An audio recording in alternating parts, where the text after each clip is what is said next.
everybody. See who's here.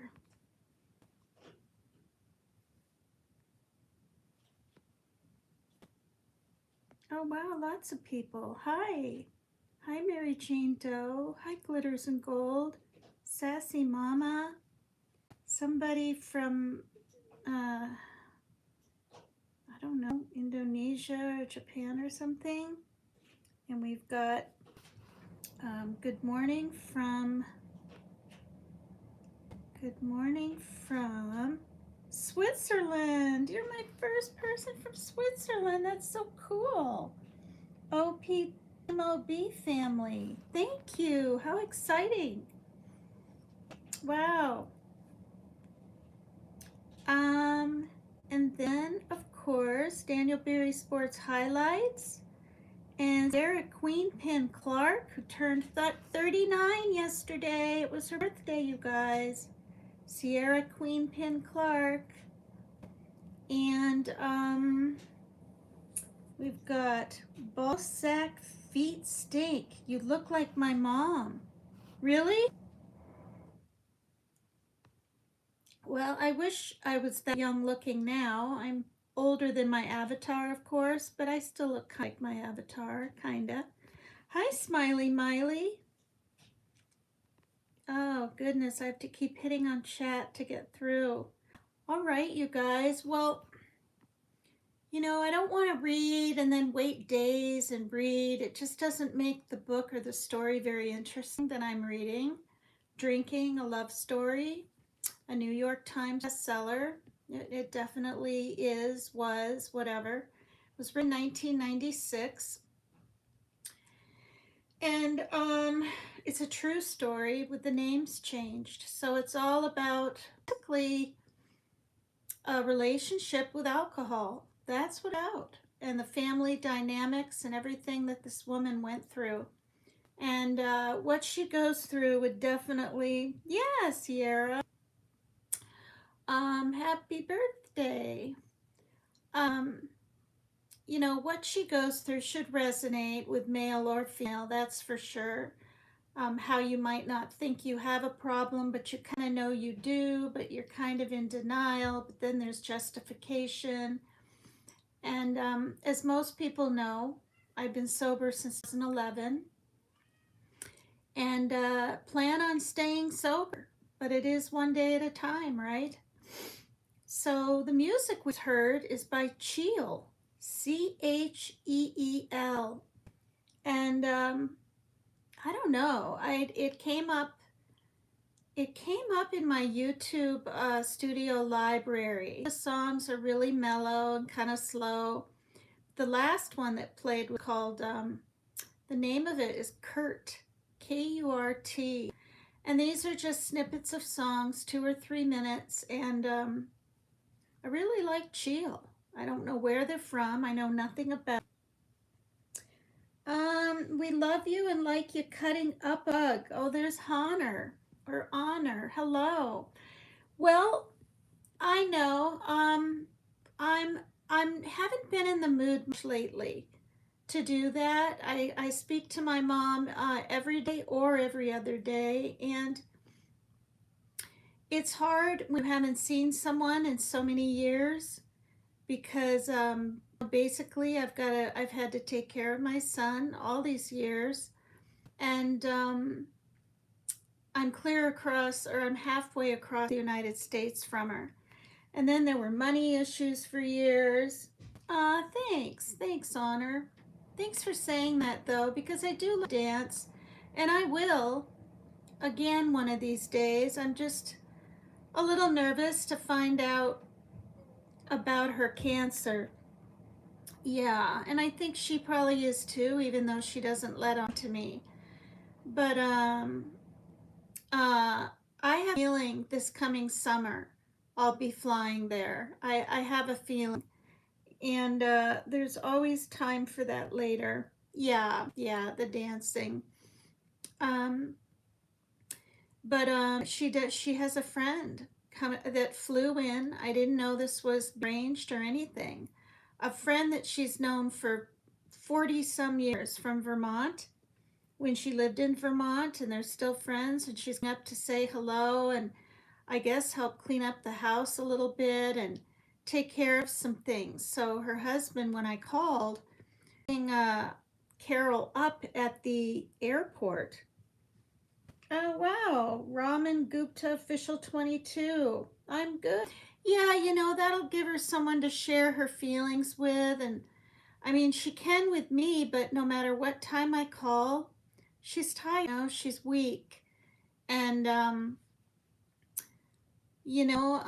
this woman is her age, and it's really, hopefully, I think it'll be a real good thing. Carol visited, I think it was 3 or 4 years ago. I think Carol dealt with breast cancer, I think. So there's kind of another thing they have in common. But the pain that my mom's going through, the pain, because the Vental or whatever pain medicine for her stomach and kidney area is working, but she feels so weak. She sounds so weak on the phone. It's hard for her to eat. I'm really worried about that. I'm so worried that I said, Mom, I hope you're eating enough. And if you can't eat, just down some extra Ensures if you can. I said, because my mom was a former nurse, and we talked about some of her anorexic patients that she had, and they had sores around their mouth on the outside from vomiting all the time, and it's very serious, and even bulimia, and you get to the point where you can't eat, and I said, Mom, if you don't eat, your heart could stop. I mean, I didn't say it alarming like that, but I did say it. I know this YouTube studio is going to be glitching in and out. My kitty cat one did halfway through. So, you are from, where am I from? I'm in Washington State. Hello, Andrew. Hey, JV. Hi, everybody. Thanks for being here. I'm reading a really good book. People say I have a pretty good soothing kind of voice, I guess. Hi, Raman Gupta official 22.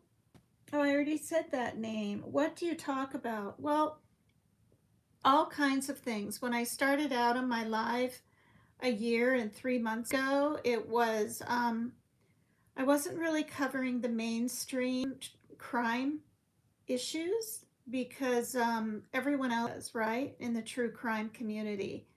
And Mubra3, hello. Hi, everyone. Oh, Delilah Sampson from the radio station. Yeah. But oh,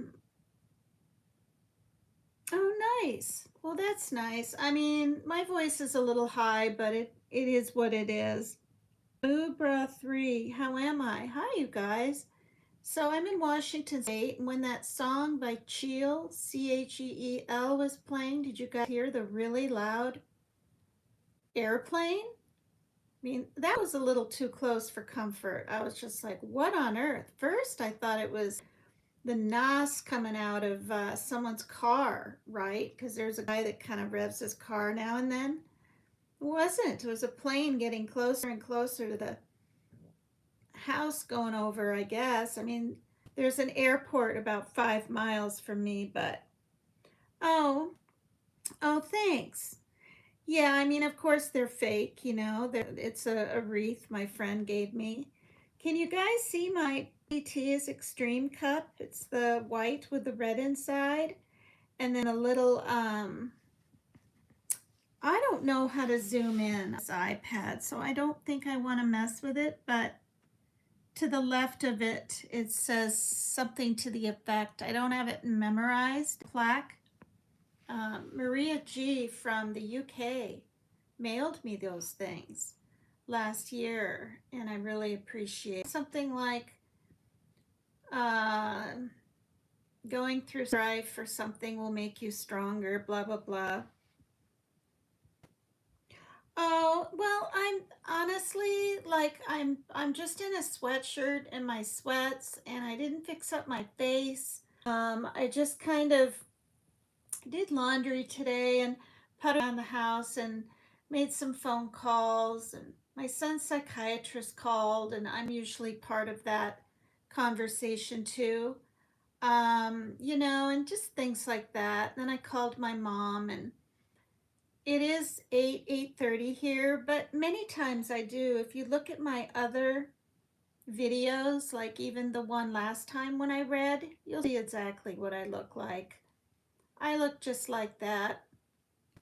But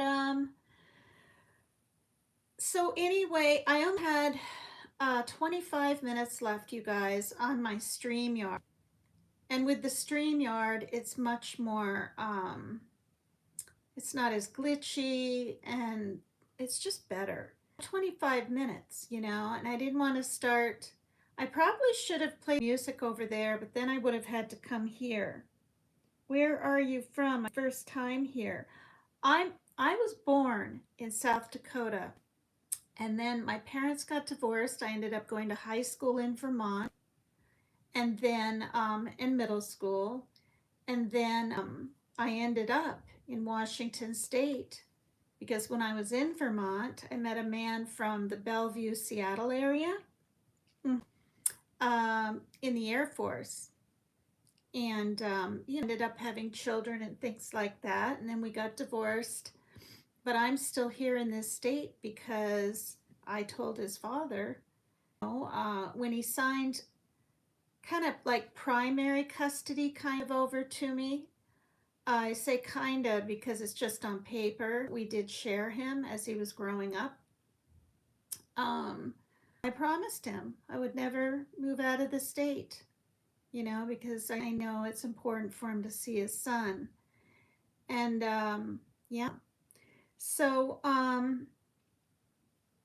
anyway, if it's glitching, I'm really sorry. Oh, you're from Morocco. Oh, how wonderful. I had someone earlier today when I was playing with the kitties with the laser toy from Indonesia, from Morocco, and I've had people from Scotland in here and quite a few Australians, but I don't know, they might be sleeping around now. And when I used to do a later live at 11 or 12 or even 1 in the morning, they were able to come in. But yeah, so yeah.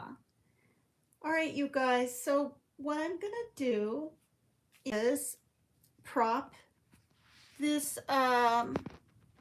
you know thing up here. Okay, that didn't work. I did it the wrong way. There we go.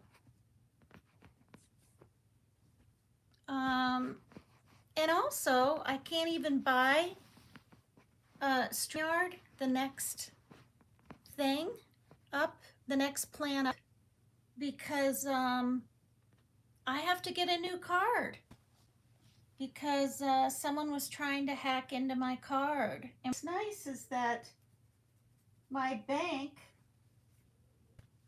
or these people that were pretending to be my bank, have not harassed me now in an entire day. I thought I was going to have to get a new phone number and everything.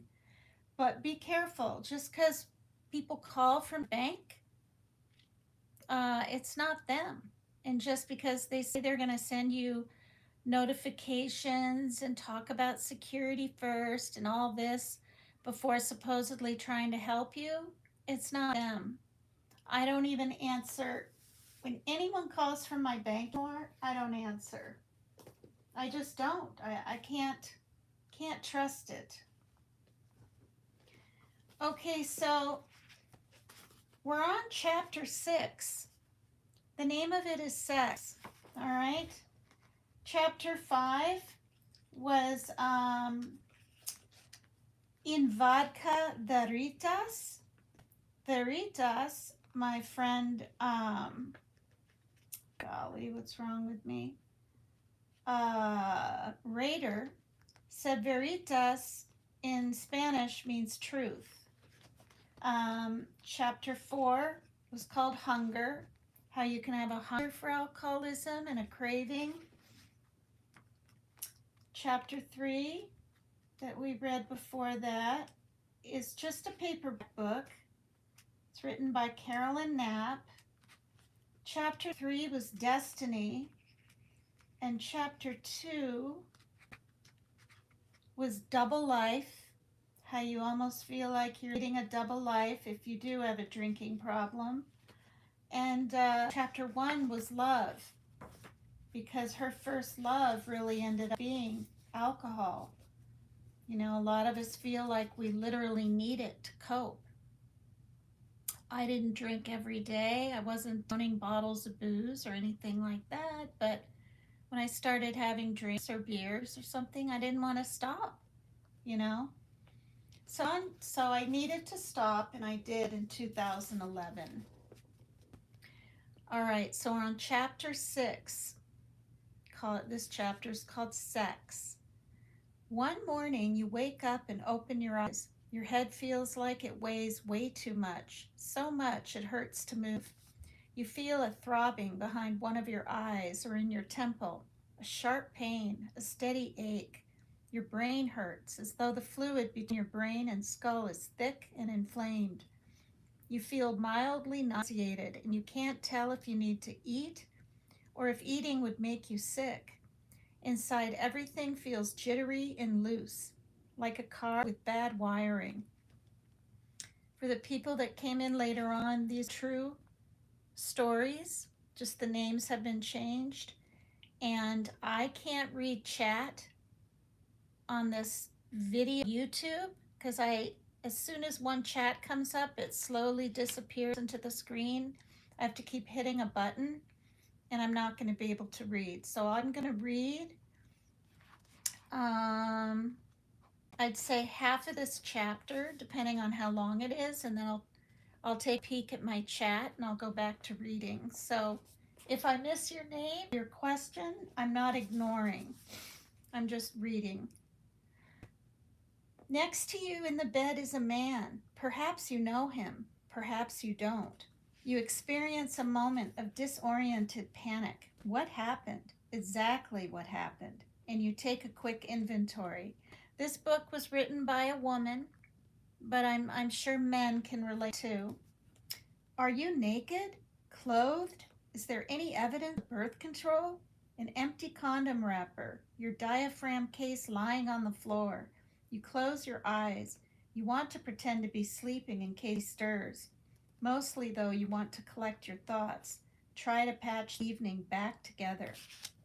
Bits and pieces come back to you. You remember the early part of the evening clearly, the first few drinks, the way you started to loosen up. Perhaps you remember dancing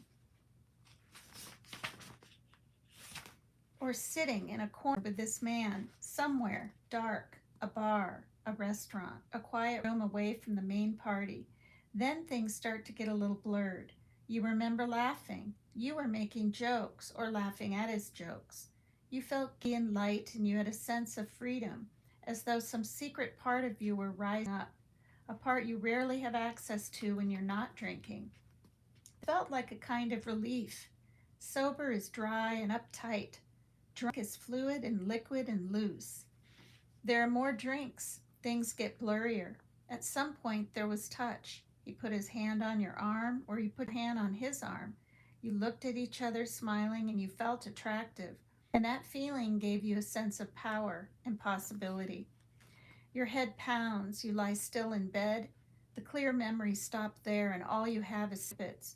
You were telling him things that felt important, deep things. What were they? Something about your mother? Some elaborate theory about human nature, and you had one day on the bus? Some story, some detail? You strain to remember, and lying there in bed, this makes you cringe. This wondering what you said, how intimate it might have been. Other snippets, you remember leaning against him or walking down the street with your arm around him, trying semi-consciously not to stumble on the sidewalk. You have a sense that powerful feeling merged with a needy feeling, a wish for reciprocation. Does he find you attractive? How attractive? Are you attractive? The sex, if you remember it, was disconnected and surreal. Your body did what it was supposed to do, or at least you think it did. All you have are tiny, discrete images: legs moving apart, legs wrapped around his hips, arms around his back. You remember sliding into sexuality in an almost instinctive way, mimicking what seemed like the appropriate behaviors, kissing him, holding on to him, throwing your head back in pleasure even though you didn't really feel pleasure, even though you didn't really feel much at all. And then your mind goes blank. You don't remember the rest. You just have questions that gnaw at you. Was he as drunk as you were? Did he notice how drunk you were? How much will he remember? Were you a lunatic? Are you a lunatic? You lie there with your eyes closed. All you want to do is get out. Just get out and go home and take a shower and get all of this out of your mind. Shove it straight back into history. In 1993, Katie Roiphe's book, The Morning After, Sex, Fear, and Feminism came out. And for a few weeks, the radio talk shows and the op-ed pages were filled with commentary about the word no. And by the way, this book was written in 1996. Okay, you guys. Was there a serious date rape crisis on college campuses? Roiphe said the issue was contrived, that it represented overhyped feminist paranoia and a misguided attempt to regulate the rules of sexual conduct, that today's women are strong and capable, that we are masters of our own sexual agency. Roiphe critics charged her with an anti-feminist rhetoric, with participating in a backlash against attempts to address the realities of women's lives, with deliberately ignoring the fact that women always have been and continue to be victims of sexual violence. I remember listening to the arguments and counter arguments and thinking, they're all missing the boat. No one here is really talking about booze. Alcohol was trotted out now and then as a complicating factor. Roiphe herself writes about thinking back on complicated nights, on too many glasses of wine, on strange and familiar beds. But by and large, excessive drinking was discussed as an accessory to the fact. Something with tangible consequences. Drinking impairs judgment. Drinking wreaks havoc on your communication skills, the deeper connections between alcohol and self-worth and sexuality, the way women, at least women like me, use alcohol to deaden a wide range of conflicted feelings, longing for intimacy and terror of it, a wish to merge with others and a fear of being consumed, profound uncertainty about how and when to maintain boundaries and how and when to let them down, weren't addressed with much texture or depth. No is an extraordinarily complicated word when you're drunk. This is just because drinking impairs your judgment in specific situations, like parties or dates, which it certainly may. It's because drinking interferes with the larger, murkier business of identity, of forming a sense of the self as strong and capable and aware. This is a difficult task for all human beings, but it's particularly difficult for women, and it's close to impossible for women who drink. My friend Meg used to go out to bars and get drunk and go home with men.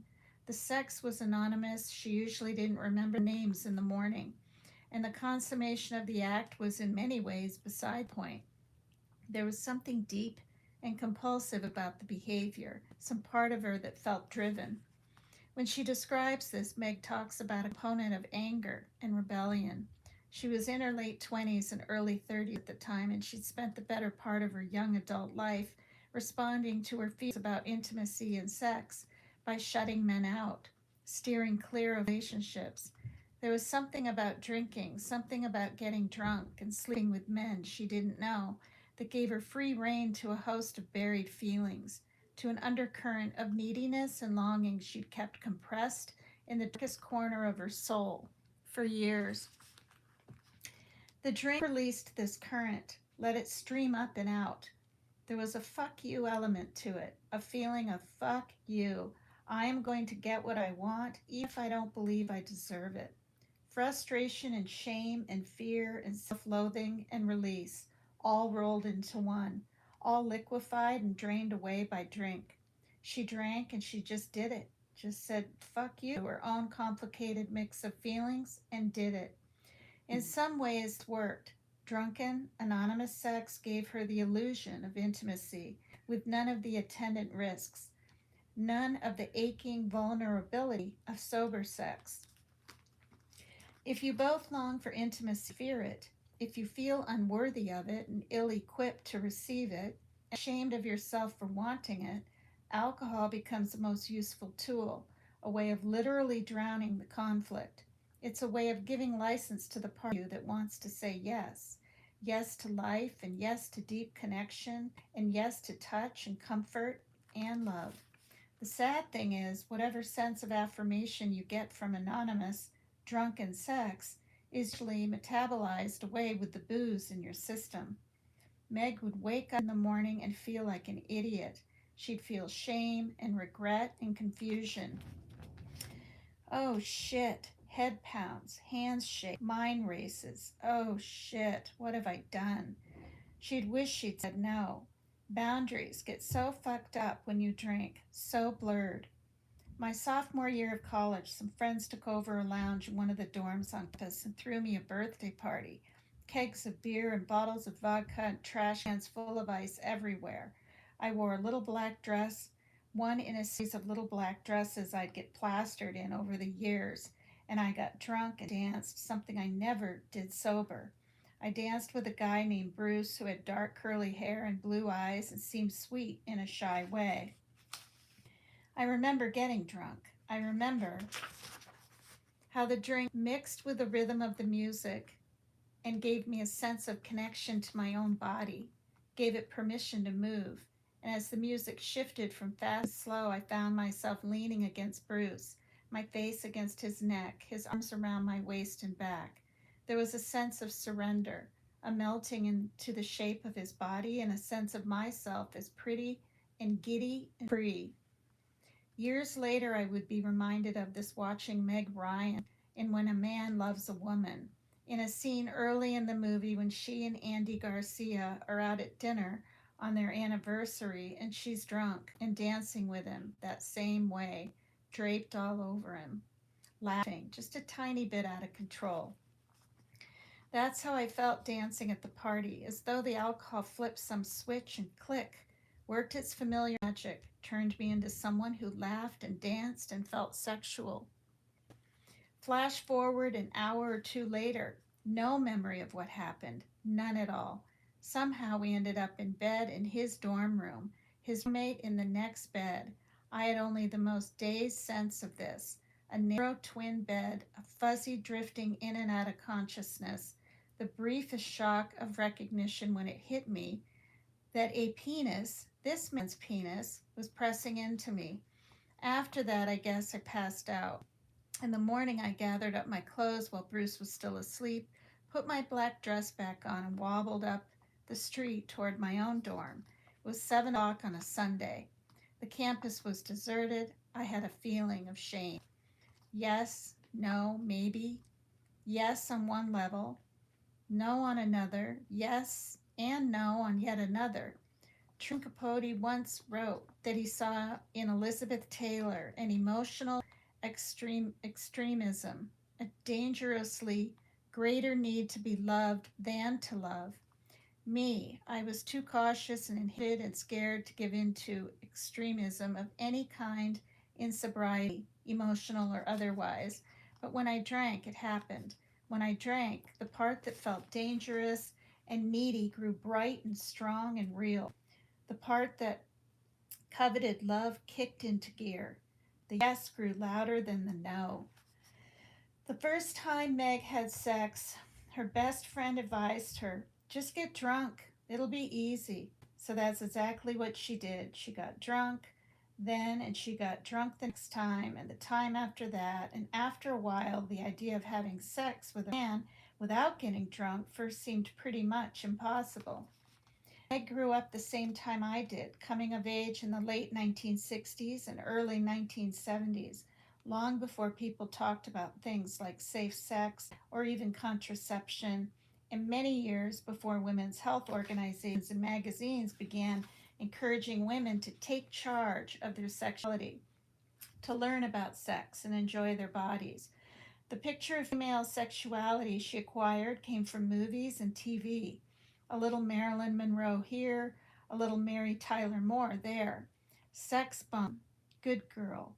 Those were really the only two options, and even if you strove to emulate one of those, no one really told you how to be a sex bomb, how to be a good girl. How did these ideals translate into practical behavior? Meg was scared of her own body and she was scared of men's bodies, and so most of the time she'd just lie there with her drunkenness and her doubts. She felt as though she'd missed some key set of instructions, as though she was supposed to know instinctively how to move her body in ways that would be pleasing to herself and her partner, as though her lack of information on this subject signaled some fundamental weakness or failure on her part. So she drank, and the drink loosened her up enough to act sexual. Way inside, female seemed like a painful thing. Meg felt mute, objectified, frightened. And alcohol took all of that away, just washed it away like the sea against sand. Meg often slept with men she didn't want to sleep with. She didn't know how to say no. More precisely, she didn't know she was allowed to say no. She figured that flirting was a slippery slope. Once you've given a man the signal that you're available, you're not allowed to go back, not allowed to change your mind. Meg is a beautiful woman in her late 30s with olive skin and dark eyes. She's also a wonderfully direct person who's taught herself in 4 years of sobriety to say exactly what's on her mind. So it's very hard to imagine her in that position, unable to make her own desires and limits clear, incapable of acting in a way that would preserve her own dignity. At the time Meg's story, her shyness and shame and confusion is achingly familiar. Bad, semi consensual, drunken sex. So many women I know did this. So many still do. At least 1/4 of the 17,592 students surveyed in a 1995 Harvard School of Public Health study on campus drinking said they had suffered an unwanted sexual advance as a result of drinking. That same year, a Columbia University study reported that alcohol plays a role in 90% of rapes on college campuses. So Meg is typical. She did it. I did it. We lay there staring at the ceiling and just wanting it to end. We woke up in a haze, some morning in some man's bed, not really remembering how we got there or what happened next. We found sex compelling and terrifying and foreign and drank to deal with it. Just drink our way through. Had done that all through adolescence, drinking to numb fear and feelings of inadequacy. The first guy I ever made out with was a big lug of a hockey player from my ninth grade class named Henry, who had bad skin and long hair and played the drums in a band. We were at a party drinking a lot of beer, and at some point, Henry and I ended up alone in the basement, and he started to kiss me. It felt like we were down there for hours. Henry's kisses were wet and foreign feeling, and I let him put his hand under my shirt and then under my bra because I didn't know what else to do. It felt invasive, an alien hand on something I barely touched myself. But the beer worked. It allowed me to feel a man's hand on my thigh or my breast without feeling afraid. Drinking continued to work, diluting the discomfort, making things bearable. All through high school, I could go to a party or drink at a bar with a group of friends, and then I could drive home with whatever hulk of a boy I happened to be seeing. Henry that year, then a football player named Will, then a wrestler named John, all interchangeable more or less because I never quite felt close to or comfortable with any of them. And I could lean back in the car and be kissed and touched, hands groping and probing where I didn't want them, and it wouldn't really matter. I wouldn't really feel a thing. At my senior prom, I got blackout drunk lost a white sandal somewhere on the dance floor at the Hyatt Hotel in Cambridge, and ended up making out in a car by the Charles River with a guy named Mike. I have no memory, no conscious memory of what that felt like, and I suppose that was precisely the point. So I can imagine exactly how Mike ended up lying there in a man's bed, staring at the ceiling like that. One failed foray into intimacy to end. It's a classic story, and I can see myself reading from the same script over and over. I can see myself being groped by a boy in high school, feeling that combination of shock and curiosity, and drinking to counter the feelings. I can see myself in college, reeling up the stairs towards Bruce's dorm room, out of control, too drunk to have feelings. I can see myself flirting at a party, not knowing how to stop the flirting from escalating, not knowing how to turn off what I've seemed to turn on, and drinking to shut down the confusion this generates, drinking to keep myself going. I can almost feel the drink, feel how central it was to such experiences, deaden the shock, facilitate the exploration. Voila, no problem. I can do this. Interesting. Okay, I read this book. I thought it was 10 years ago. Now I'm thinking it's 15. And I don't even think I read it. I think I skimmed it because I'm not remembering all this sort of intimate uh, detail about this topic, even. So I'm going to take a peek at chat, see who's here. All right, we'll go way up here.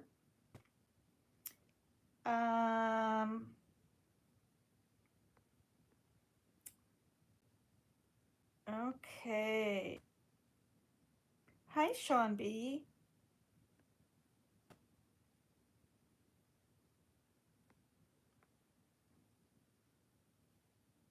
Hi, everybody.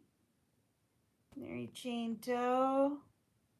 Richie doesn't know Spanish, says Mary Jane Doe. Yeah, he wasn't positive on it, was he? He was like, I think what is it? Verdes means truth, I think. Hi, Freeside. Hi, MSO426. Hi, everyone. Thank you so much for coming in. We got Brandy XO. Hi. Nice. All right, I'm going to keep reading. This chapter is called Sex. I mean, apparently, it's a big part of drinking. Always has been, and frankly, probably always will be. Drinking, and loving men. Drinking and loving men who drink. I never once went out with a man who didn't like to get drunk. Never. Right from the start, the idea of going out with a man who didn't like to tie one on was unthinkable to me. It would be for many years. This seemed perfectly reasonable to choose drinking men. Alcohol can numb fear and allow you to fake it and take places you literally don't want to go. Strange beds. But it can also give you access to romance, a bridge to the positive sides of sexuality. Alcohol felt like the cement in female sexuality. At least it did to me. Over the years, the two had become so deeply linked that for the longest time I simply couldn't imagine one without the other. A first kiss without drinks? Forget it. Sex without liquor? No way. Drinking was as integral to my sense of sexuality as a body part, no more, no less. And sometimes that form of integration was effective, amazingly so. A snapshot. I am 19, sitting in a fancy restaurant in Santa Fe, New Mexico, with my boyfriend David. We are both dressed up. He is wearing a tan suit. I have on a flowered sundress. We are both tan and healthy. We order a round of drinks, margaritas, and with dinner, a bottle of red wine, a California Cabernet. I am supremely happy in this picture. I feel wonderfully protected, cocooned by the wine, and a sense of romance. And together, David and I are the perfect image of young love, clinking wine glasses above the pink linen at our table. Wine and that melting ease, wine and that sense of yielding to sensuality. When I was with men I loved, drinking felt like the most natural ally, the most reliable route to a kind of internal softening. A naturally inhibited person, someone who grew up feeling mystified and insecure about what it meant to feel sexual, I turned to liquor the way a dancer turns toward music. It felt central to the process, central to my ability to shut down the voices of self criticism in my own head and simply let go. Move to a different kind of music. Pop, clink, ah. David was the first man I'd fallen in love with. He was a friend of a friend who lived in Santa Fe, New Mexico, and I met him there during spring vacation on my senior year of high school, and we stayed together through college and for several years after that. Big and uncomplicated and beautiful in a rugged way. That's how he struck me from the start. Like the southwestern landscape, as different from the men I'd known before as Boston was from Santa Fe. He was originally from Montana, and he had the chiseled good looks of a mountain boy, dark hair and jade green eyes and teeth so straight and white, my mother said he looked like a model in a toothpaste commercial. I loved him almost immediately. Alcohol, of course, coursed through our romance like a river, providing the undercurrents. I wasn't aware of this at the time, but one of the things that attracted me so deeply to David was the role liquor occupied in his life. The day we met, we drank tequila sunrises at a bar in Santa Fe, and I remember the particular giddy high you get from tequila, and I remember the way David's hair fell against his forehead, a single dark curl. That was such a powerful combination, the giddy high and the sight of him. I was drunk the first time he kissed me, drunk the first time we slept together, drunk the first time I told him I loved him. I don't think David was an alcoholic. He was one of those people who simply liked to drink and knew how and when to stop when he'd had too much. But he managed to keep a steady supply of drink around him, and I grew to depend on its presence. Bottles of beer in the refrigerator at the end of the day, bottles of tequila on the shelves to mix with lime and grenadine, cases of beer in the back seat of his car for day trips to the mountains. It was always there, liquor was, helping us blur the boundaries and deaden the fear, helping us protect ourselves from one another. I was by no means a raging alcoholic when I fell in love with David, but I suppose you could say the predilection was there, that I was on the road to becoming one. Part of this was reflected simply in my behavior. I have a lot of good drinking memories from those days. Drinking Coors beer under the sun by a Santa Fe swimming pool, sipping wine in the back of David's pickup truck at night on a New Mexico mountainside, drinking champagne under the stars in the high desert. But I also have a lot of unpleasant memories.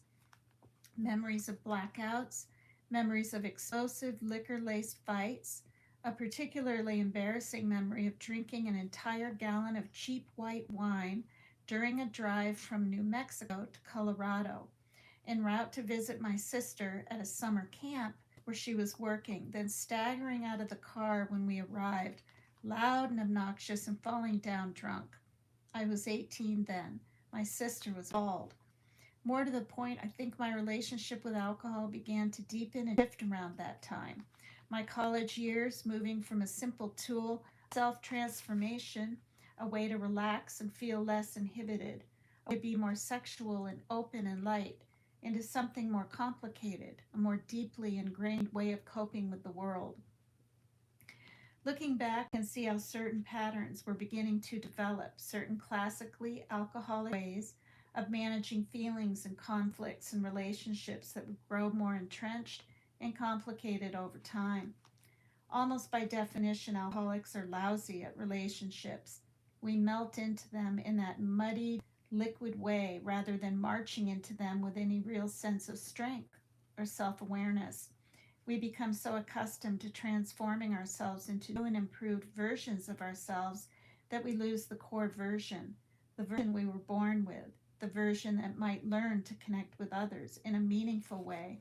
We are uncomfortable, often desperately uncomfortable, with closeness, and alcohol has the insidious dual effect of deadening the discomfort and also preventing us from ever really overcoming it. We become too adept at sidestepping the feelings with drink to address them directly. Feel conflicted? Drink. Insecure? Have a drink. Angry? Drink. In fact, as much as I loved David, my feelings for him confused and scared me. I'd found David another antidote to my family style, a nice, uncomplicated, loving man, a regular guy unburdened by insight and self analysis, and I found my own attraction to him disturbing. Did it reflect badly on me somehow? This choice of a tall, dark, slightly goofy, non intellectual boyfriend? Was there something wrong with me for needing someone so different from the people I'd grown up with? Were my own appetites for hugs, sexuality, and liquor inappropriate? Geography protected me from those questions for a long time. The summer after I met David, I went off to college, to Brown. He stayed in Santa Fe in school, and we conducted the relationship over 3,000 miles for the next 3 years, binging on intimacy during periodic reunions, then retreating from it during separations. But that strategy fell apart my senior year of college when David, who'd graduated by then, moved to Rhode Island to live with me. The dynamic suddenly changed, and so in turn did my relationship with liquor. David and I lived in an apartment together off campus, and I felt conflicted by his presence almost immediately, as though he wouldn't fit in, as though there was something wrong with me for trying to merge these two lives, my Brown life and my David life. So, without really being aware of it, I split my life in two that year, going to classes and working obsessively at the library during the day, returning to David, who'd gotten a job with a small marketing firm, in the evening. At night, we drank every night, as I recall, and I spent that year feeling tense, so I had to work hard to keep the two worlds apart. We didn't go out with my college friends. For the most part, we kept to ourselves. Alcoholics compartmentalize. This was classic behavior, although I wouldn't have known that back then. I've heard the story in AA meetings time after time. Alcoholics who end up leading double lives, and sometimes triple and quadruple lives, because they never learned how to lead a single one, a single honest one that's based on a clear sense of who they are and what they really need. I once heard a woman at a meeting define alcoholism as a fundamental inability to be honest, not so much with their people, but with the self. She talked about attaching herself to loves all through college and graduate school as a way of avoiding the messy, fearful business of growing up, as a way of cashing in the chips of her core being by simply handing them over to someone else, letting others define her. Lots of people do this. You don't have to be an alcoholic in order to surrender your sense of self to someone else, but alcoholics do it with particular real or zeal and precision. We can be ace chameleons, twisting ourselves into 2, 3, 4 versions of ourselves and using drink to lubricate the transformations. You tell me who to be, and you know, and now you. Wait, you tell me who to be, and now you. When she described this, I flashed immediately onto that year with David, onto the way I split myself into two separate people playing distinct roles in each life. The David life, which was social and sexual and awash in drink, and hidden conflict, in the academic life, which was disciplined, cerebral, and restrained. The academic life, appropriately enough, was also defined by a man. Brown was famous for its lack of distribution requirements, and I'd floundered there for my first few years, taking an absurdly random, disconnected collection of courses before settling to a combined major in English and history, and choosing that not because it tapped into some deep reservoir of intellectual interest on my part, but because it was a small new program in which I could stand out.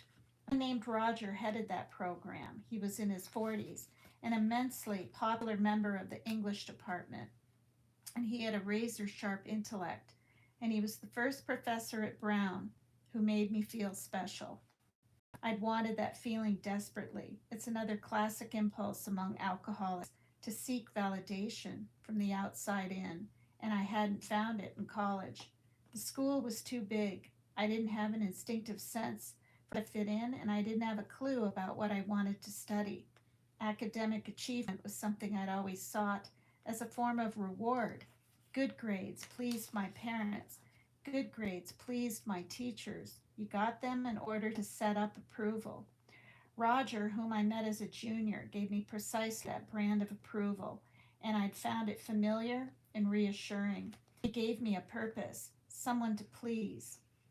In my senior year, I narrowed my major down to 18th century British literature and history because those were his areas of expertise. He became my advisor, and under his direction, I wrote a prize-winning thesis, graduating from Brown with honors. 2 days after my graduation, I went out to lunch with Roger, a celebratory gesture on his part. He'd suggested this after the graduation ceremony. Let me take you to lunch. He called the next day and arranged to pick me up at my apartment. We drove to a small sunny restaurant about 10 minutes away from campus, and he ordered martinis. Then he ordered wine with lunch.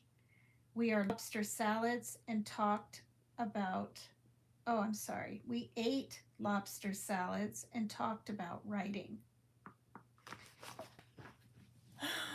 Wow. What do you guys think is going to happen with her teacher? Or whatever. Okay. So you fit right in if it was Grand Junction. What? You might be talking to someone else. Hello, Ghazi. Welcome. Okay.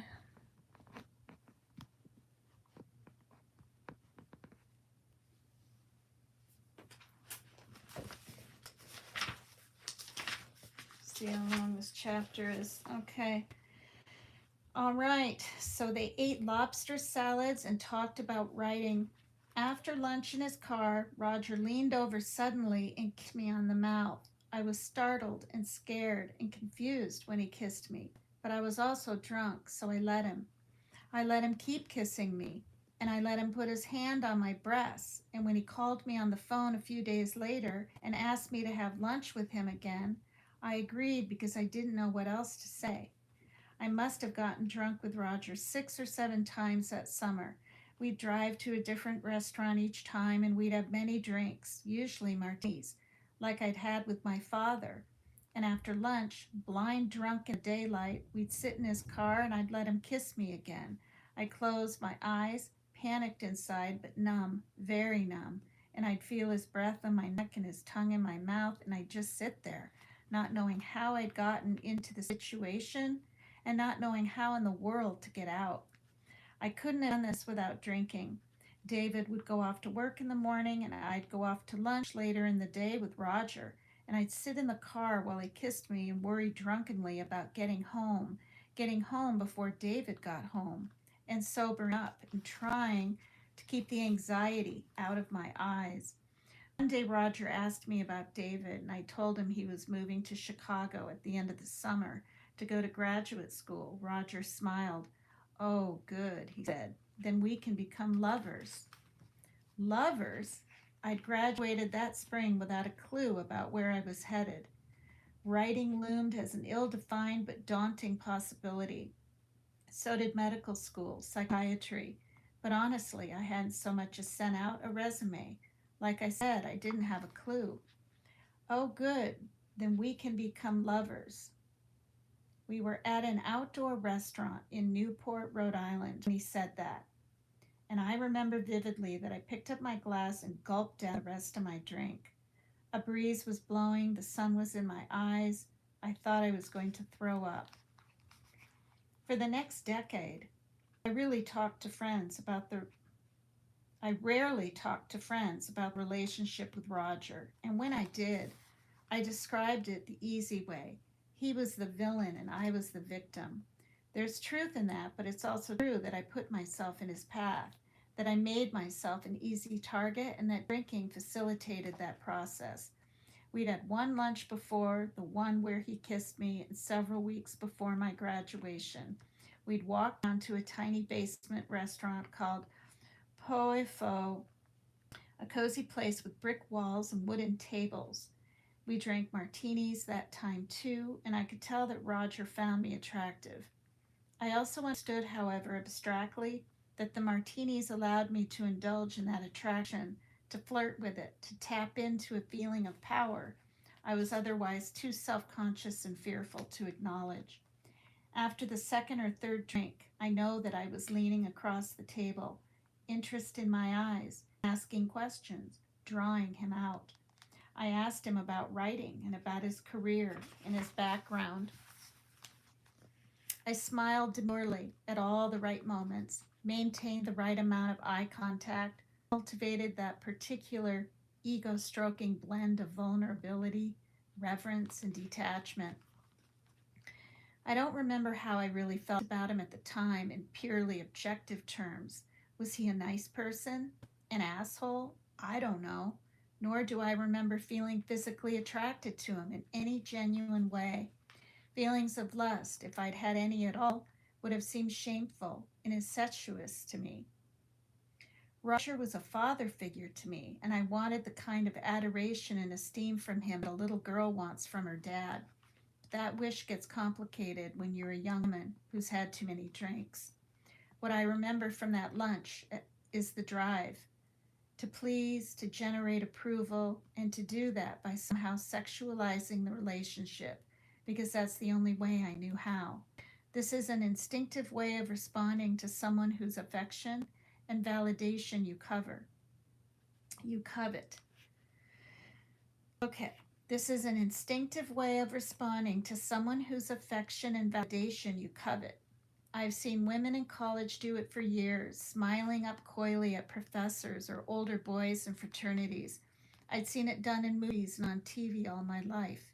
In some barely labeled corner of my soul, I, like most women I know, had come to appreciate sexuality as an ill defined but very real path to female power, and I acted on that appreciation without really knowing it. I could feel it. So when Roger took me out to lunch a few weeks later, and when he kissed me in the car afterward, I felt shocked and confused and appalled, but also oddly victorious. The feeling was I got what I wanted. I won. And because I understood I'd participated in the game, because I knew I'd worked on some semi conscious level to draw him in, I somehow deprived myself of the ability to get out cleanly. How can you say no when you've worked to make someone else say yes? Alcohol puts you in such a box, leaves you with such an impossible equation. You have to sexualize the relationship in order to feel powerful, and you have to drink in order to feel sexual. And on some level, you understand it's all fake, that the power is chemical, that it doesn't come from within you. So I'd sit there in the car with Roger and I'd let him touch me, and I'd feel completely stuck. Just the tiniest stirring of inexpressible rage at him, at myself, bubbling inside. The drink of deception. Alcohol gives you power and robs you of it in equal measure. I never told David about the episodes with Roger, that they inserted themselves into our relationship, creating another kind of distance. He'd come home and ask me about my day. Oh, it was fine, I'd say, and then I'd fall silent. I felt like I was carrying around a huge secret, which of course I was, and I jumped every time the phone rang, worried it would be Roger calling to set up another lunch. David and I drank that summer a lot. We took to buying vodka by the gallon jug and large bottles of tequila. Parker! I'm doing a live, please. Oh, golly. Thought he knew. Dave and I drank that summer a lot. We took to buying vodka by the gallon jug and large bottles of tequila, and we'd have a drink before dinner, then one while we ate, then more after dinner. Vodka and tonics or tequila sunrises on the days I met Roger. I felt unbearably guilty, partly because I'd seen him, partly because I knew I was complicit in maintaining the relationship, and partly because I understood that my ambivalence toward David was a factor in the whole equation, too. Parker, I can't mute. Can you close your door, please? There in Providence, with my own ill-formed future looming ahead, our differences worried me, not at me. I'd sit there at dinner and look at him and compare him to the other men in my life, namely to Roger and my father. Was David smart enough? Introspective enough? Ambitious enough? Was it enough just to love him, or should I attach myself to someone who seemed farther ahead of me, someone smarter and more ambitious than me, who'd be sure to carry me along into the version of adulthood I thought I should be striving for? These were tough questions, complicated feelings, but I never addressed them with David, not once. I drank instead, and the questions running through the back of my mind faded away, just faded out of consciousness. He was getting louder and louder, you guys, outside my door in the hallway. So that's why I yelled like that. But it's just like wanting to say stop, because I don't have any way to even mute on YouTube video. All right. Alcoholics are masters at deflecting blame. It's one of the hallmarks of the personality. The way we explain our own feelings by attaching them to someone or something outside of ourselves. The way we refuse, without even being aware of it, to take responsibility for our own part in troubled relationships. All that summer, I'd sit there at the dinner table and look critically at David, feeling something was missing, something was awry. It never occurred to me, not once, that something might have been wrong with me, with my own capacity to accept people's limits, with my own neediness, with my own wish to be validated and defined by other people. But that sort of honesty with the self, with others, is impossible when you're drinking. The liquor numbs the real feelings and the real fears and the real doubts. It deprives you of the courage it takes to be honest. You lose your hold on who you really are. You just find yourself in bad situations, sitting in some professor's car, being groped, sitting at dinner with your boyfriend, withholding information, keeping secrets. Let me see if any new people have come in that I'd like, that I need to say hello to. Hi, Dot _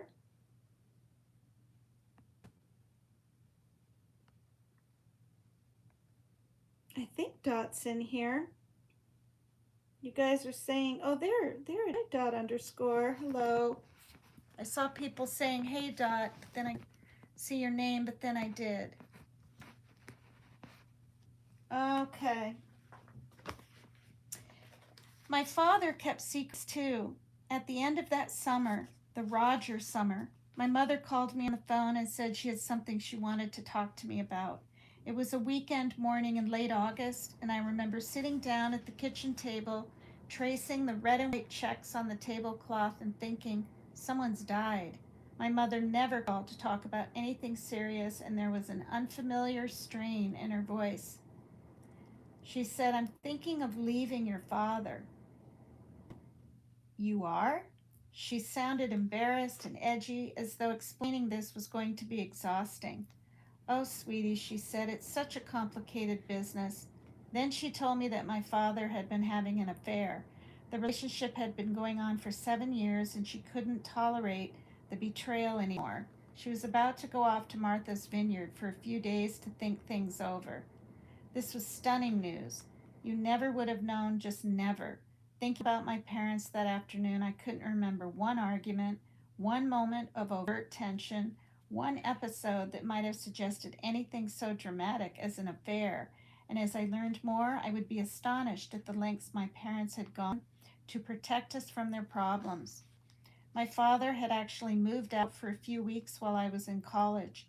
I came home for a weekend during that time, and he moved back in for the 2 days I was there, so I wouldn't know. I saw my parents as model grown ups, and their manner, their silence, informed my sense of what adulthood looked and felt like. Grown ups behaved rationally and calmly. Grown ups worked during the day and came at night and sat down for drinks and passed the evening quietly. After dinner, my father usually disappeared into his office for a few hours. My mother sat in the living room with her knitting, watching programs on public television, or talking on the phone. I saw them as beyond conflict, way beyond the kind of mess I found myself in that summer. Years ago, I believed in the privacy of their therapists' offices. They transcended all that. My instinctive reaction was to side with my mother, to react with horror and shock, but I also remember breathing a small sigh of relief at the news. It made my father a little less mysterious, helped put some of his remoteness and preoccupation in context. When I sat with him in those strange silences in the family living room, I had thought there was some inadequacy on my part that ground the conversation to a halt.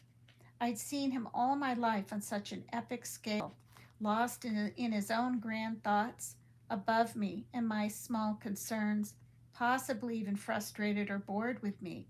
And the news of his affairs shifted the burden for the first time away from me and onto something else. Of course, he was preoccupied. He was leading a double life. And of course, he relied on that martini every evening. Coming home was a painful thing, an exercise in guilt and betrayal that needed easing daily. The information might have been shocking, but it also made him human. A few days after my mother's call, I drove up to Cambridge and met my father at the house.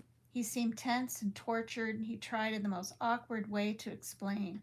We sat outside on the patio. He made martinis and he gulped his first one down.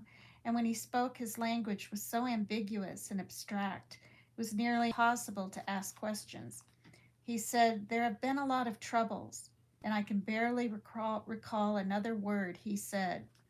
The evening was clear and quiet, the primary sounds coming from the whisper of trees around her house, and I remember that my father looked old all of a sudden, worried and far away. I know he made a reference to sexual problems between my mother and him. I know he made a reference to his complicated relationship with his own mother, as well as several references to anger and ambivalence, deep currents of both. But mostly I remember looking at him with a feeling I'd had since childhood, that he held something dark and conflicted and unknowable inside, something I shared but couldn't yet put words to, that he'd remain a mystery to me until he died. Years later, after my father's death, I had occasion to meet with one of the few people who understood him intimately, a psychologist named Jack, and he filled me in on the source of some of that conflict. Apparently, my father's own father had had affairs, lots of them, and he'd humiliate his wife, publicly and literally, by talking about them in front of other people, flaunting them. She would retaliate, not by having affairs of her own, but by acting seductive and flirtatious to anyone who happened to be handy, including my father. Jack told me all this by way of explaining how conflicted my father had become, how the concepts of sexuality and humiliation got welded in his soul from the earliest age. How, on the deepest level, he couldn't experience sexual love for someone without also feeling shame. My father was kind and empathic and deeply sensitive, and as a young man, his the model his parents offered to put him in a terrible bind. To identify with his mother was to yield to her seduction. To identify with his father was to condone his sadism. In the end, Jack told me my father wouldn't humiliate my mother by flaunting his affair as his own father had done, so he struggled to keep it secret. The affair had ended after a year or two, and then he'd confessed. But some time passed, and he started it again, then ended it again, then confessed again. From what I gathered, the affair had continued like that, on and off, promises made, then broken. And that summer, after the last confession, my mother had had enough. Although I couldn't quite say how at the time, my father's affair explained things to me, provided some central piece of that quiet puzzle that was our home. Sitting with him on the patio that evening, I thought that's what the silence was about. That's where the veils of sadness and tension came from. That's why I never saw my parents hug, or explode with passion, or emotion, or rage. All the energy went into hiding things, keeping the lid on feelings. I found the story of my father's affair utterly surprising and utterly validating at the same time. And I remember sipping my drink on the patio and saying simply, "Oh." I didn't know what else to say, really. Sexual conflicts? Lust and adultery? My parents? Oh, it explained things, but I couldn't react past that. They broke up for about 3 days. My mother went to the vineyard, and my father moved in with the other woman. And then finally, something shifted, and he decided he couldn't follow through, couldn't leave my mother. He called her, and over the next week, they patched things back together.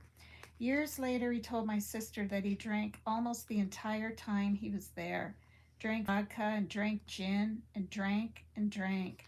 Drinking was his solution, the medication for sexual conflict. The amazing thing, of course, is that you do all this drinking, all the keeping of secrets and withholding of information, all the self-medicating, without making the connection between the drink and the outcome. My father drank, and he stayed stuck in the relationship with the other woman, and stuck in the secrecy, and stuck in the feeling of ambivalence. And he didn't understand until it was way too late that all those actions were related, that the drink fostered the secrecy, and the secrecy fostered the stuck feeling. That drink, dishonesty, and clouded vision were ultimately one and the same, weaving through each other like the threads of a tapestry. That summer with David and Roger, I picked up the threads of that same tapestry, drinking and weaving myself into a life that felt woefully overcomplicated. And I couldn't make the connection either. I wouldn't for many years. The hard things in life, the things you really learn from, happen with a clear mind. About 6 weeks after that first lunch with Roger, I finally couldn't stand it. Couldn't stand sitting in his car and letting him touch me like that anymore. So one day I summoned up all my nerve and went over to his office. I told him, tentatively but very soberly, that I couldn't see him anymore, and that was the end. I said, "I'm just too uncomfortable with this." He was sitting at his desk and he just stared at me. I stammered, I hope, I mean, I hope we can still be friends." Silence. Finally, he looked at me and said, "Well, if we're not going to be lovers, I don't see the point." Wow. I didn't see him again or even talk to him again. But from that point on, I could hate him instead of merely fear him. Years later, I heard he had died, dropped dead of a heart attack while jogging on the east side of Providence. I didn't feel a thing. Oh, Lord. I know that's kind of a weird place to stop, but that was a really long chapter. You know, I've been on 84 minutes, 47 seconds, so almost an hour and a half. And I hope you guys are enjoying this book. I think it's really well written myself. And chapter 7 is drinking alone. Okay? So, thanks, Mary Jane. Thanks. Yeah, I'm thinking I didn't read the book. I'm thinking I read like part of it or something. Yeah. So, you know, I want to finish the book. Her father passed away, as you all know, in a couple chapters back when she was in her 30s, a brain tumor. And then her mother had some kind of cancer, can't remember what kind, a few years later and passed away. But I do think it's beautifully written. It's extremely real and transparent. So yeah, this is the book. I'll just show the front of it. Drinking, a Love Story by Carolyn Knapp, Knapp. And because I'm not just saying it's a New York Times bestseller, it says it right there. The New York Times bestseller. Yes, it was written in 96, but I don't know. I mean, I was born in 1962, so I can definitely relate. But it definitely has you think. Nobody can tell you are an alcoholic, but if you think you have a problem with it, then you probably do have a problem with it. And if you decide to go to AA ever, Alcoholics Anonymous, it's a good place to just be. And if you're not comfortable there, you find another one. But I would give it more than one chance because I've been to enough meetings in my life where I think, oh, I just don't even want to stay for this one. And it ends up being one of the memorable things or places I had been in a long time at that point.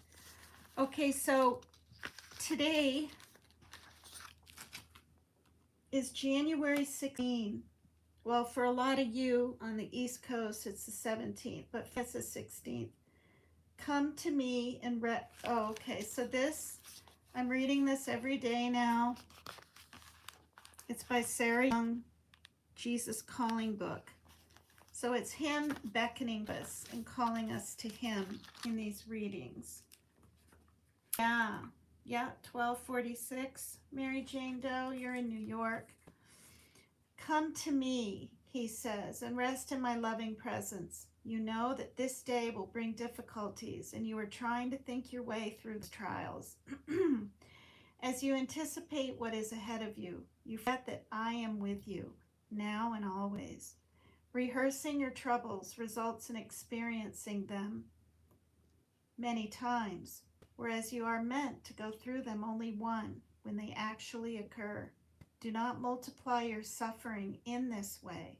Instead, come to me and relax in my peace. I will strengthen you and prepare you for the day, transforming your fear into confident trust. I just love this book. I read it every day for years, and then I tucked it away with my other Christian books and just had my Bible around. Anyway,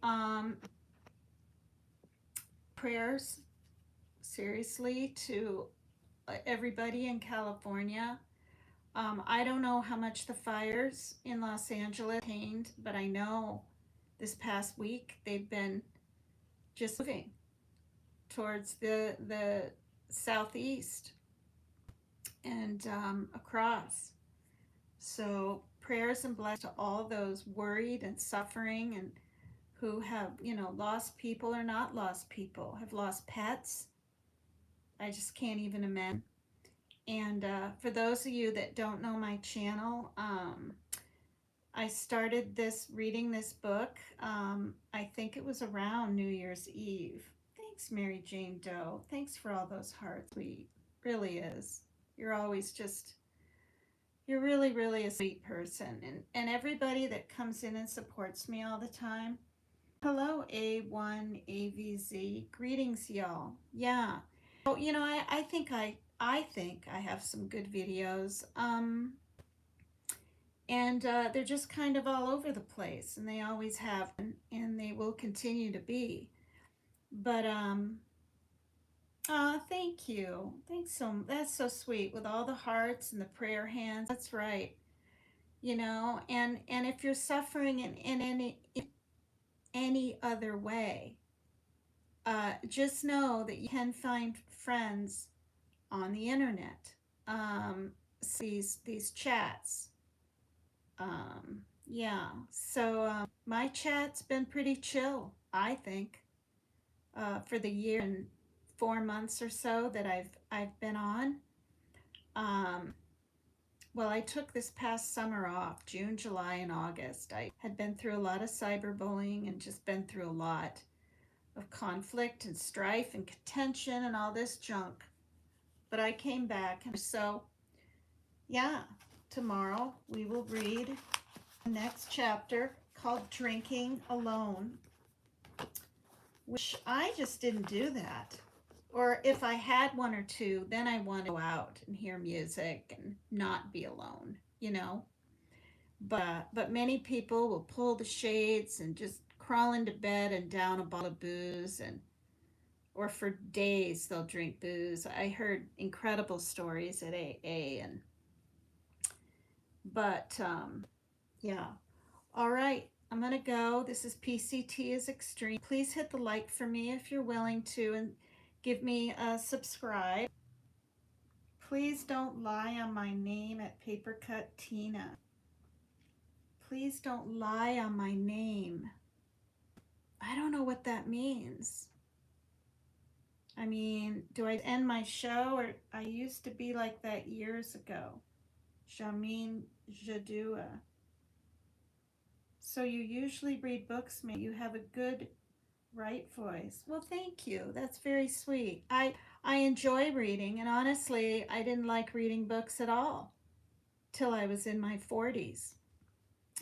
And I'm not real big on reading books that don't teach something or don't sort of bring some uh, insight for people. I really like self-help books, you know, that are written by doctors and things that can help us through hard times. Yeah, I do all kinds of stuff. I really do. Um, yeah. Oh my gosh. Hi, Tupac's wife. Have you been okay? I haven't seen you in ages. Like my dancing. Yeah, when I'm in the mood to do that, I'm just really not. You know, I haven't seen my mom in years, and she's not feeling good like every single minute of practically every day. And I mean, people can fake they feel, but I can't. Wow. Tupac's wife, it's been months. Have you been all right? I need to find out. Doing great. Haven't been on. Oh, okay. You just haven't been on YouTube much. Thank you so much. Yeah, I mean, you know, usually I do StreamYard, but I had 20 minutes left of my free StreamYard. Um, because I mean, literally it's the 16th, so in 12 days, I'll get free StreamYard. So I'm just gonna do it on here. The problem is this YouTube video is glitchy. I mean, maybe it'll be a miracle and this whole live won't be. But I'm pretty sure, right, Marianne, it's been glitching out. Even on the little laser kitty one I did, I noticed halfway through it would glitch out for 2 whole seconds. It's not that bad. Oh dear. It was, I don't know. I mean, I guess that's good. Oh, Richard C. Um, I have a bulb that it's one of these clear big ones that I can't explain it, but that will be on for hours. I never leave it on at night. Yeah, well, I never leave it on when I go to bed, and I never even leave it on when I leave my room and lock the door and go make dinner or watch TV out there. Because, I mean, what if it did get too hot? Even though I could my hand up to the top and the sides right now, and it would be a lukewarm. Because I was kind of concerned too. But I like the reddish pink hue, and yeah, the vibe that it gives, especially with reading. But thank you, you know, because what if I wasn't aware? What if other people did this and they weren't aware?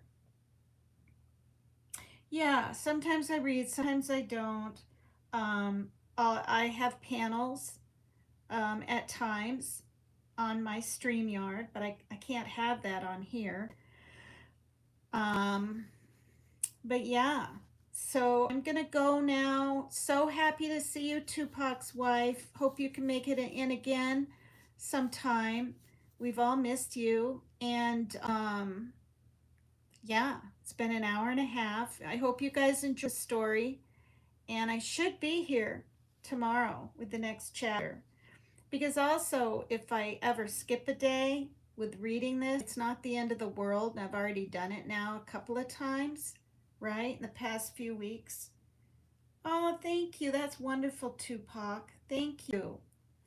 Um, it might be too easy, right? To forget what I read or to get into the stream of it and into the feeling of the stories that she's telling. Like, I don't remember how it ended. Where I'm at in the middle of this, she's been sober now for what wasn't it about a year and a half.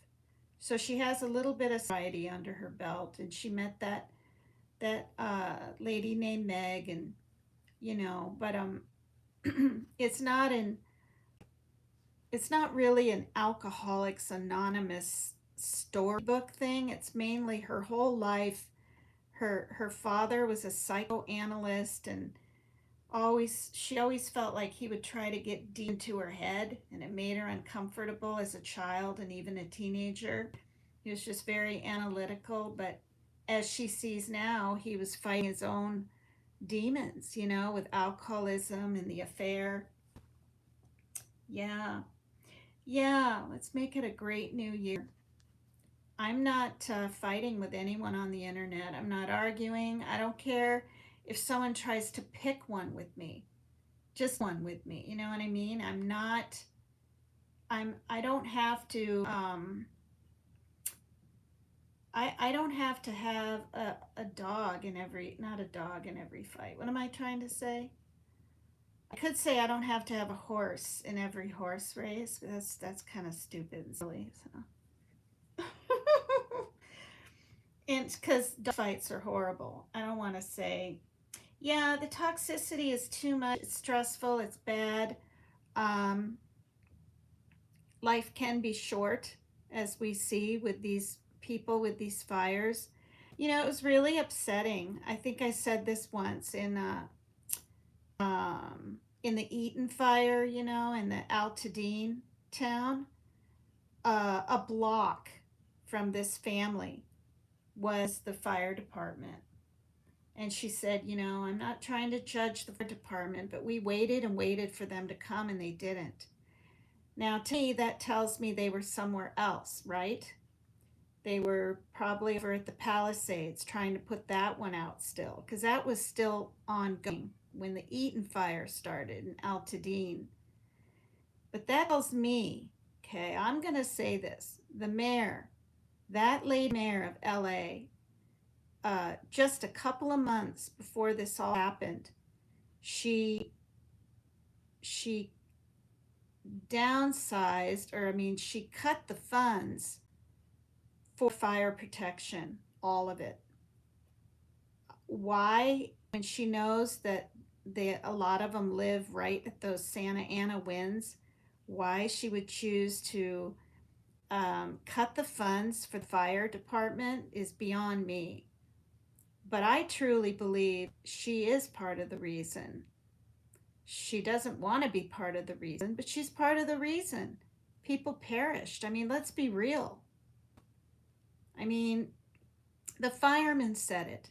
They didn't have enough people on call. There weren't enough people, on standby. Oh, good grief. I forgot Tupac's wife, you're in California. What part of California?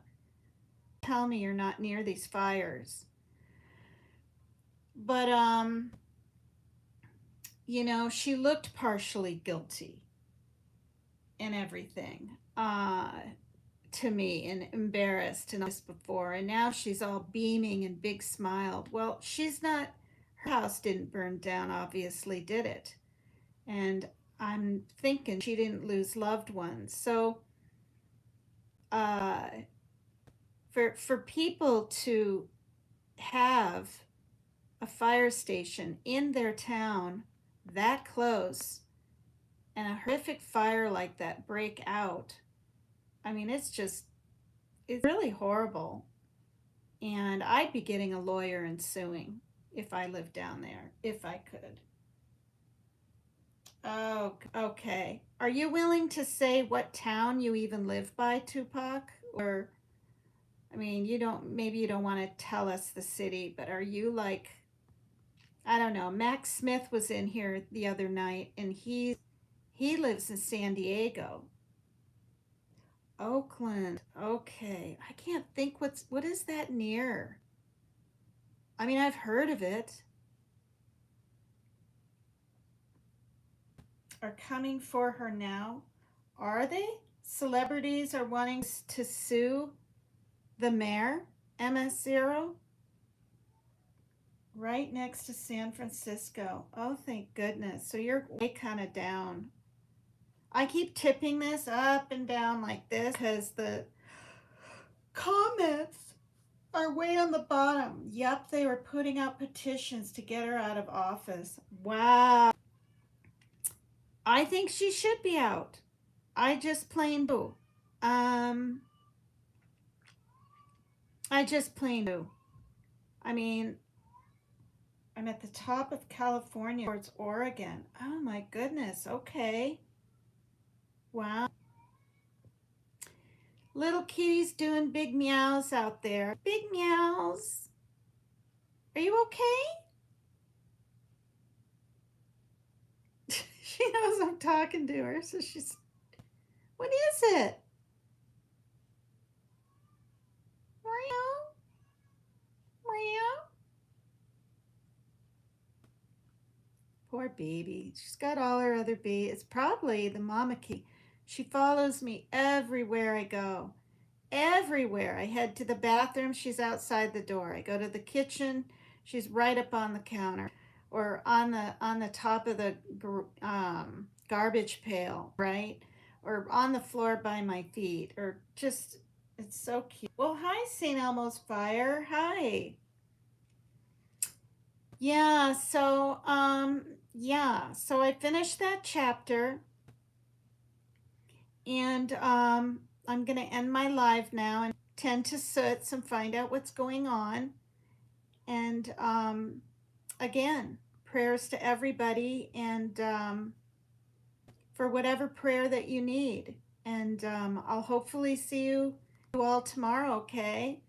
Nice to see you, St. Elmo's Fire. Glad you're here.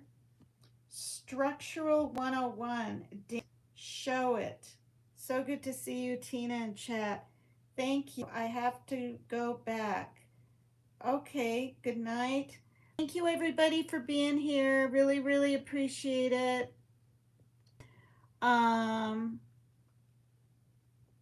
Nice. It's looking like they're going to have a slew of new people, on Turtle Island. If people want to sit on the phone and call me in and vote me on, that would be cool to see how many votes I could even get. It doesn't mean I'd be able to get on, or even if I did, I'd probably be voted off the first night. But this coming Sunday, I guess, is the third and last day. Because somebody who she said her name was Anna from Minnesota called in and gave me a vote. Thanks, Tupac's wife. Hi, Winnie the pup. Oh, it's so good to see you all. It really is. So I'm going to go and hopefully we'll see you all here tomorrow, okay? All right. And thanks to all the people watching from the bushes and the people from around the world that came in here. Indonesia, earlier, Morocco, a gal from Switzerland came in, you guys. I've never had anyone from Switzerland in chat. It's so cool. All right. The music was by Cheel, Cheel. I thought it was kind of funky and neat. All right. Take care. Hit the like, subscribe to me if you're willing to. Bye for now. This is PCT is Extreme.